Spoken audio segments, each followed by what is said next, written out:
Tom Cosm here.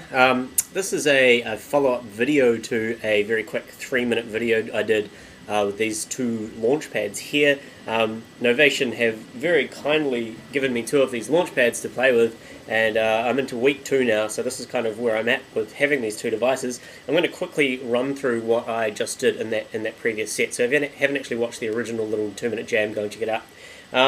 So I've got 2 launch pads here, and the great thing about these is you can set them up both at the same time. If we go into our preferences over here, you can see that I've set the launch pad up. We can set up 2 surfaces here, 2 launch pads in, port 1, port 2, and the tracker remotes will both turn them on as well. So the launch pad, of course, it has these session modes here, so the session modes work. You get this little box which is around the edge of the, around certain areas in the session view. On the first one, I've got this box to go over my first set of 8 clips. You see we've got kind of some MIDI clips here. We've got kicks, snares, hi-hats, percussion, chords, and that kind of stuff. These are all synthesized and sampled, so we can move up and down like this. I just leave it set on this one because that's the first set of 8, so this 8x8 grid is that 8x8 buttons.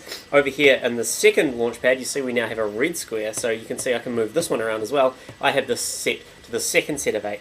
So I've kind of got 16 tracks here with all my clips to trigger, which is really cool. So that's that particular thing.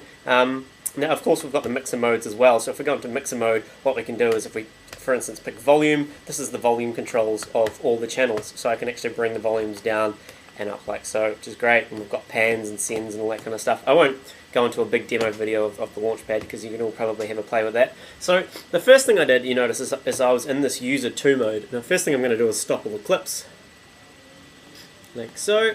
I'm just going to delete these synths because these are left over from before. I was in user 2 mode. Now what I have is I have this MIDI track here, you'll notice, and it's got all these clips in it. Now if we open up these clips, you can see we've got individual notes. You see there's a G, that's another G, and we've got an A, a B flat, and it goes up the G minor scale, and it goes up from G3 up through C4 and etc. here. Now if we go into MIDI map mode, you can see that I've actually assigned to trigger those clips to these buttons here. So what that effectively does is as I play these buttons, it'll play up a G minor scale. Now of course what I have is that MIDI track. If we go into our ins and outs, you can see I've sent the output of that MIDI track to this synth 2 track. So effectively what I'm doing is this MIDI track is bypassing or taking over these notes and actually changing them into the correct notes to play on this synth 2 track, which of course I have an operator loaded up and a few other little things. So just to give you an idea of how that works, if I push this one, you see it triggers the first one, like so. And you see these last 3 are quite long notes.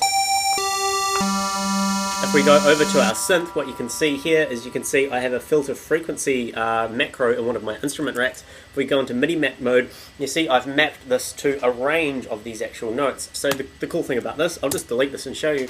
If I select a parameter in MIDI mode, hold down one key and push another key, it'll select that entire range for that parameter. So of course that means if we play one of these long notes, I can use this as a cutoff filter. I've got a bit of an envelope on that cutoff filter, but you get the idea. So that's the cool part there. You'll also notice that I have this one here is set to a filter on a delay. So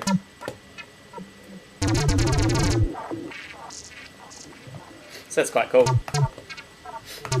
At first I thought, oh, you can only have 8 individual units of manipulation when you do this stuff, but it's actually really good, really effective. It actually makes you be really creative. I was quite surprised. If we go into the MIDI mode, of course, we open up the side panel here, we can assign a range. So for instance, where's that cutoff one? Here we go, this is the cutoff, so we can actually change this so that the cutoff isn't from the lowest note. We can set this cutoff a bit high, let's say. The minimum value of that cutoff is 461. So now when we play these notes, like so, oops, that was the cutoff of the synth,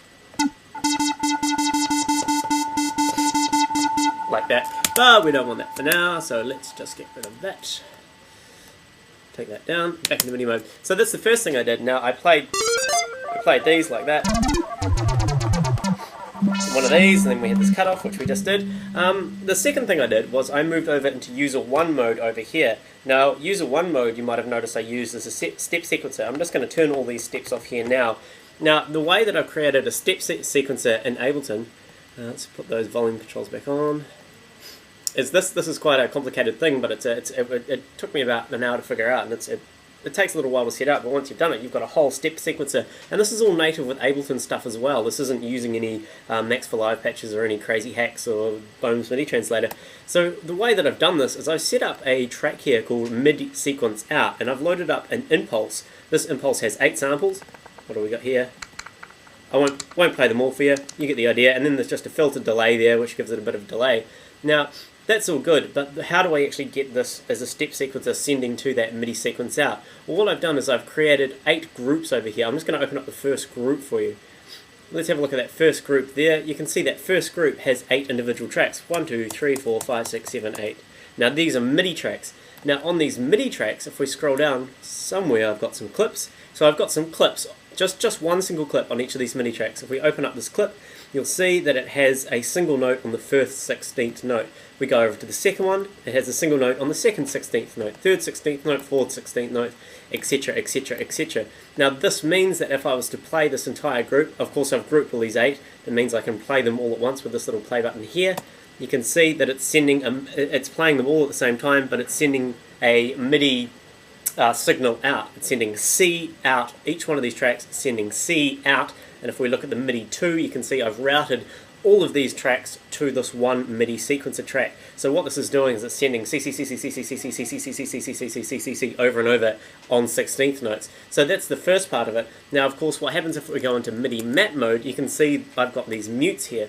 Now, these particular mute channels, I've assigned 2 buttons in this user 1 mode. So 1 through 8 here is the mute of 1 through 8 here. The fantastic thing about the Launchpads is it actually gives you feedback. So when you turn one of these mutes on, you can see it actually turns it on. It actually lights it up here, which is great. Like so. So see, but just by turning on those mutes, it's actually sending that note, which is effectively triggering the C or the first sample in this impulse. Very cool. Now, that's the first part of it. The second part is if we close this group down, you see I've got another group here, D. D does exactly the same thing. Oops, just stretch this one out. It's exactly the same, except where's those clips? This time it's sending the second note, or D. It's not sending C, it's sending D. So if we trigger all these, like so, and then of course, again, I've MIDI mapped all of those mutes to mutes, which are the second row here. Like so. So you can probably, gather by now, turn those mutes off and on just so you can see them here. So you can probably gather by now, I've got 8 of these groups. Here's the third one here, E. Let's turn these mutes on. Oh, we have to trigger the actual thing. I'm just going to trigger all of these.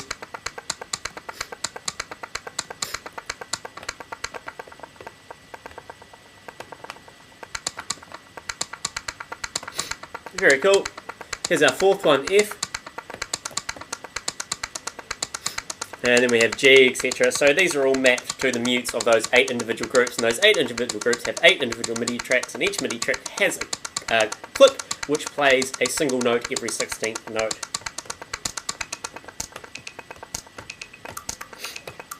So really fun to jam. You can put any samples you want. You can put bongos, vocals, glitchy things, all kinds of shit.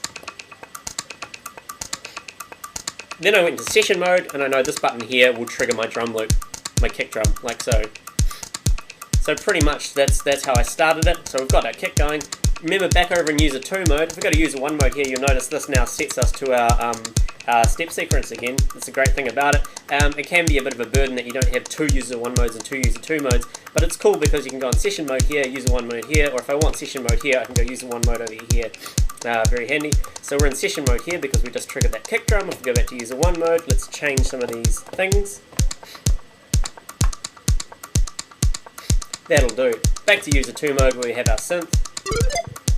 Now I've set up these buttons here to start recording. You'll notice that the synth 2 track is currently armed, and I've set the MIDI values of these 3 notes to record these 3 clip slots. That's just because I like to have 3 different chances. In the actual video I screwed one of them up, so I just knew that I just pushed the button below that and I could record that again. So here we are here. So if I hit this, it's going to start recording, and of course what I have set on is record quantization set to 16th notes. It just means if I push a button out of time, it's going to actually quantize that back into time for us. So let's record that. So arm that.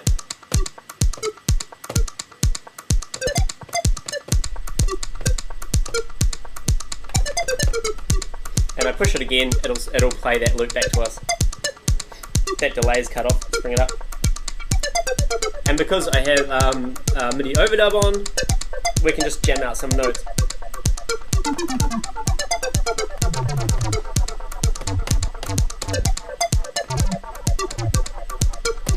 See, if I play notes out of time, the next time it comes around, there's no problem. Then of course, back over in session mode, I hit this to bring in a snare, I think. Very cool. You notice with the snare, I have one called straight, and then I have 3 ones called fills. The little fill ones have little extra hits at the end. So what I've done there is, if you look on the straight one, you see on the follow actions over here in the launch mode, I set this to 3. After 3 bars, do what, select other. So after 3 bars of the straight one playing, it's going to pick one of these 3 fill clips. We go into these fill clips, you can see the follow action is after 1 bar, go back to the first one. So that just means it's going to play 3 bars of the straight snare drum, then it's going to play a little fill, and it's going to go back to straight. Just a way to get a little extra element of randomness in here. Same for the hi-hats when we play that. You can see we've got another 3 straight bars and then a little fill, like so. What else do we have? We have our cutoff down here. We also, this reverses the envelope here. Like so.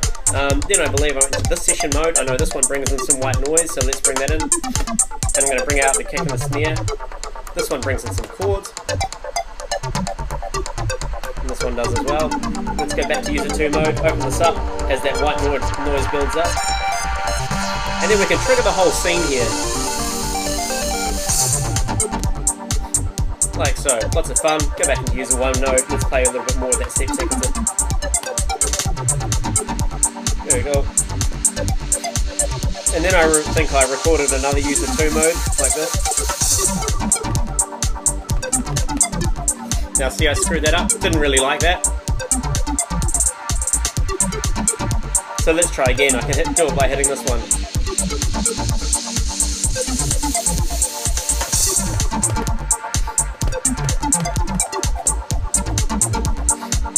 Like so, and then we can just bring everything out slowly.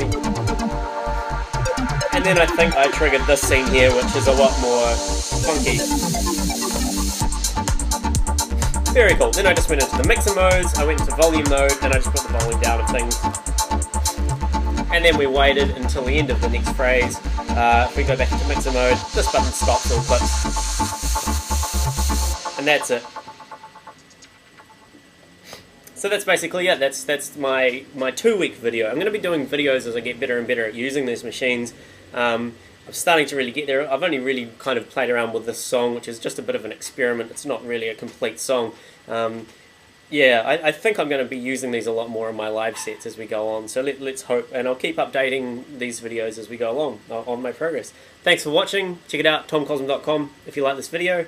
And yeah, Launchpads, Novation. Thanks, Novation.